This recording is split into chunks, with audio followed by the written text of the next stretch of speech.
with reference to India, consider the following statements. So there is only one citizenship and one domicile. So here if we see the term only one citizenship, it is talking about the single citizenship of India. Because in India, we do not have a separate citizenship of like state citizenship and again the national citizenship. We have only one citizenship, that is called the Indian citizenship.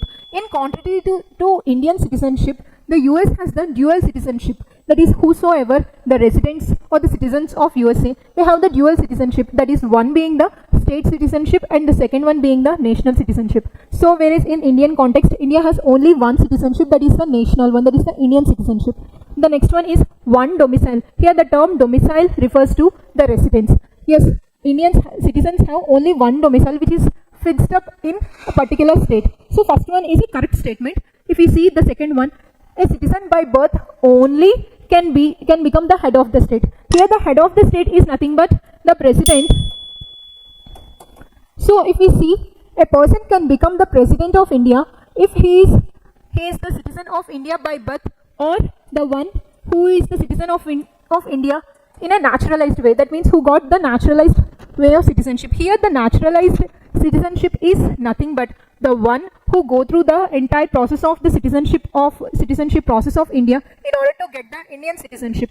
Here the process includes, so whatever the date you'd like to make an application in order to attain the Indian citizenship. So that is, for example, it is the application date. So you have to live in India 12 months prior the application date of the citizenship, and again you also have to live for about 12 years after the application date of the citizenship. So if you live in India during this time, then you will be eligible to become the Indian citizen. That process is called the naturalized process of Indian citizenship. So it is an incorrect statement. As it mentioned, a citizen by birth only can become the head of the state. There is another way which is called the naturalized way of becoming Indian citizen. So second statement is incorrect. So as the second statement is incorrect, you can strike this one and this one. So even though you do not know, you are not sure about the first statement, as you are very much confirm about the second statement, so without reading also, without knowing also, you can say that first one is the correct statement, as the first one is the common between these two options. If we read the third one, a foreigner once granted citizenship cannot be deprived of it under any circumstances. It is a very extreme statement, because whatever the rights given to Indians, they are not irreversible.